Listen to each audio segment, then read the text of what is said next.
Tere! Alates 5. märtsist hakkab ilmuma Maalehe raamatusari Tarkuse puu.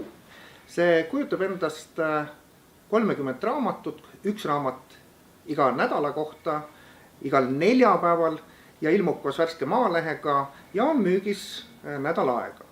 Ja raamatud kujutavad endast sellist vaimset, filosoofilist, esoteerilist, eneseabi, kõike sellist kirjandust. On valitud erinevaid autoreid nii Eestist kui väljaspool Eestit ja püütud katta võimalikult suurt valikut ja ütleme siis ka vajadust.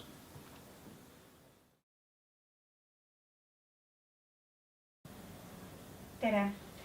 Täna räägime Maalehe sarja 4. raamatust, mille autor on Loona Pöön, Inglid minu juustes. Ja seekord ei ole tegemist sellise eneseabiraamatuga, vaid pigem siis mõnusa ladusa romaaniga, mis on kirjutatud väga hästi ja ingliterapeut, tuntud ingliterapeut, kes siis räägib oma kogemustest siis läbi oma lapsepõlve ja kuni siis keskeani välja. Ja see sõna ingel, see on nagu siin eestlaste hulgas natuke nagu kahetähenduslik, et on osa inimesi, kes ainult elavadki inglienergias, räägivad inglitest ja mul käin kodusid nõustama, siis on kõik kohad ingleid täis ja isegi aru, ma küsin, mis see täpselt on, nad ei saa aru, aga et see on nüüd väga uus moodne asi. Samas on teine pool, kes kardavad sõna ingel, et ei tea, mis see on. Mulle meeldib see hiina keeles, et on ingel, on tianchi, see on taevasaadik, universumi saadik, universumi energia saadik. Et küsin, kuidas teie saate aru siis sõnast või mõistest ingel, Maia? Minu arusaama järgi ja teadmise järgi on inglid peenenergias elavad hinged,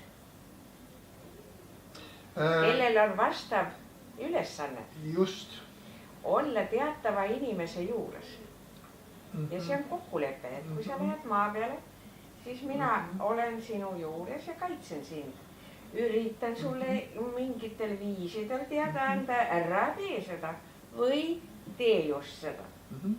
Väga mulle meeldib just see sõna kaitse käis siit läbi, et kaitseingel, et miks mitte mõelda niipidi. Kaitseingel, see sama hiinakeelset nime, seda Tianzi uuesti korratas, et see on nagu taevasaadik, keegi, kes vaatab minu järele, suunab, juhib, ma olen kaitstud. Kas pole tegelikult tore mõte?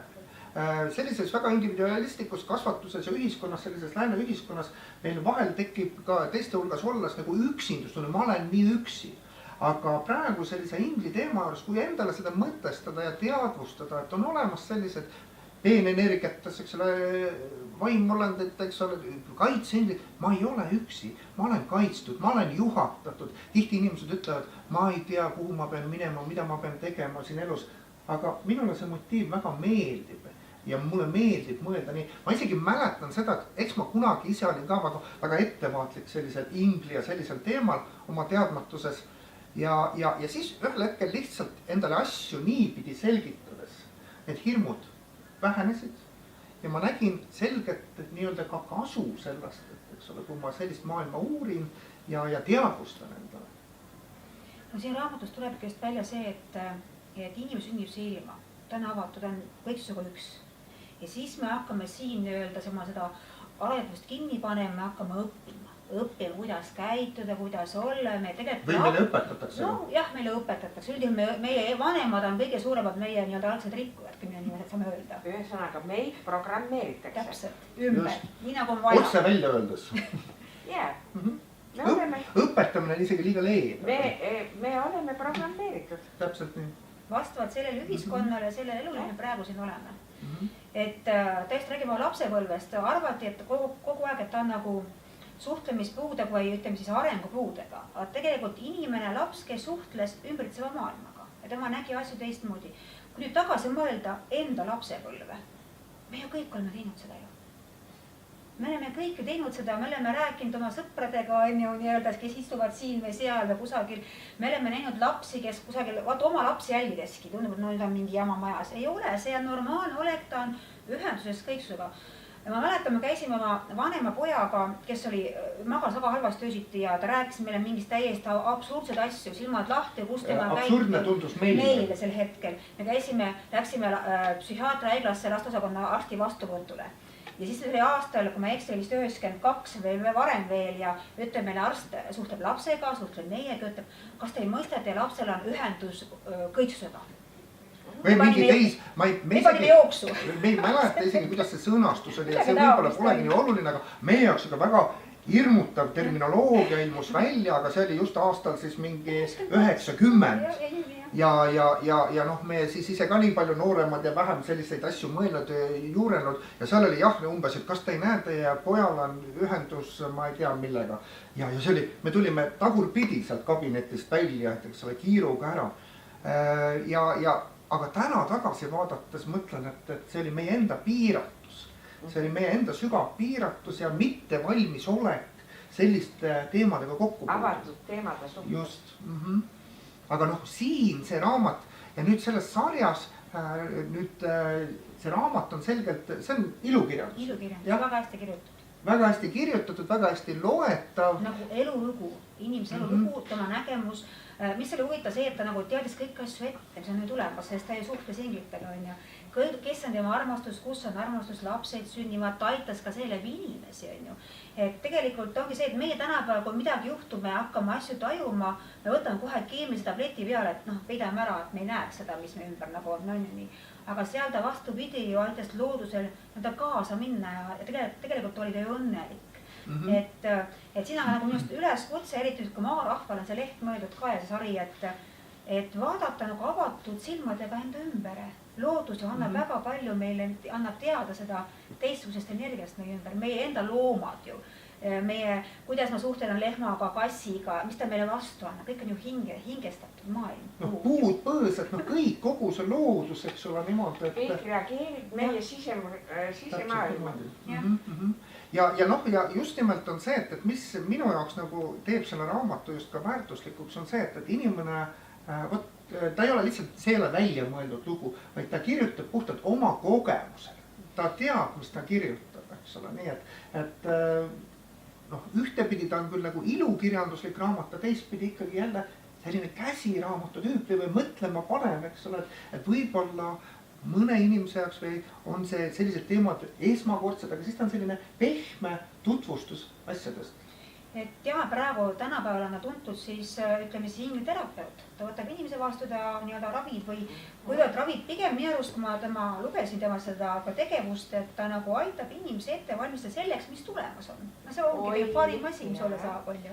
Inimesed peavad seda teadma, et kui nad kehast lahkuvad ja nendele ei tohi öelda sõna surm, see on midagi jubedat. Aga ma ütlen niimoodi, et kui inimene sureb, see tähendab, kui ta kehast välja läheb, siis ta läheb ju ka ingli seisundisse. Täpselt, nii ongi. Sa oled ka ingel ja sa ka, need, keda sa maa peale armastad, sa üritad ju nende juurde tulla ja nendega kontakti võtta. Aga inimestel on veel see harjumus ja tõekspidamine, et kõik, mida ma ei mõista, on saatanast. Mis nüüd inglitesse ja kuraditesse siis nüüd puutub ja mis nüüd siis religiooni ja tavapärasesse arusaamadesse puutub, siis mul on isiklik kogemus, et kui ma olen ju 23 aastat selle asjaga tegelenud ja kirikuõpetajatele, nagu öelda, ebameeldiv tegelane olnud, siis nüüd viimasel ajal helistas mulle üks kirikuõpetaja ja ütles, tead, aasta tagasi oleks ma siin toksa tõmmanud. Aga nüüd ma saan aru, millest sa räägid. No, tuleb aega anda, et nad ka jõuaks järgi ja saaks aru. Nii.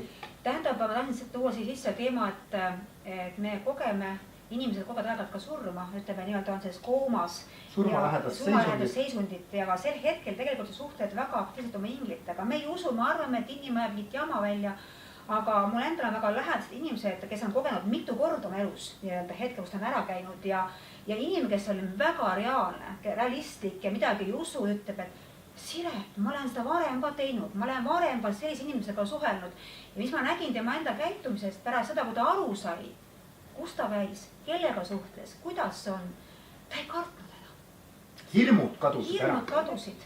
tähendab, see ongi see, et sa suhtled inglitega ja oma ümbritseva kõiksusega energiatega ja lased seda tulla see, mis tuleb su juurde, siis sa ei karda enam, hirmud kaovad.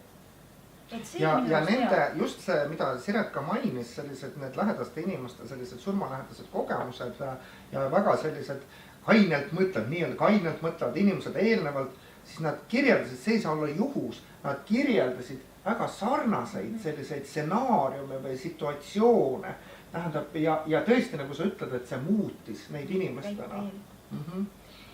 Kui juba sellest raamatust öelda, siis minu arust ta võtab maha nagu hirmu. Võibolla mõni jaoks on hirmutav, et ei tea, mis on ja kus ma näen kedagi. Pigem minus see kutsub nagu üles, et vaadake laiemalt, vaadake, pange tähele asju, mis te ümber on.